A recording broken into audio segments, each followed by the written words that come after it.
Motor you sudah rosak, tak boleh pergi kerja. Nak pergi melancong tapi tak nak menyewa bas persiaran. Ataupun you punya member ajak you ride tapi mereka semua pakai skuter, you ada motor clutch sahaja. Tak perlu risau. Jackpot Garage sekarang kita bukan sahaja beli, bukan sahaja jual motor, kita sewakan motor juga. Seperti W Motor RT3 ini yang version kedua pakai meter TFT.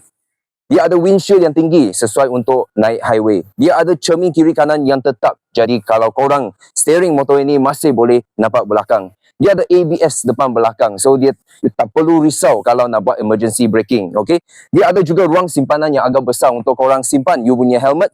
Dan juga ada ruang untuk laptop, jaket dan sebagainya punya barang. Dia sudah ada rack. Sekarang yang perlukan adalah tapak dan top box sahaja. Okay? Kalau nak kita pun boleh aturkan.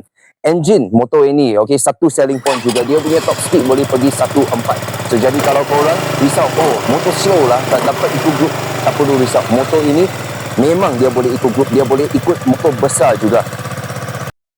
Dari segi maintenance, korang tak perlu risau. Sebab, you sewakan motor, kita jaga elok-elok sebelum serahkan. So, sekarang, apa yang korang kena buat? Call dan WhatsApp Jackpot Garage sahaja. Okay, kita boleh buat door-to-door delivery juga kalau korang nak pakai. Okay, depan rumah, depan bengkel ke apa, kita boleh sembang nanti. Guys, terima kasih.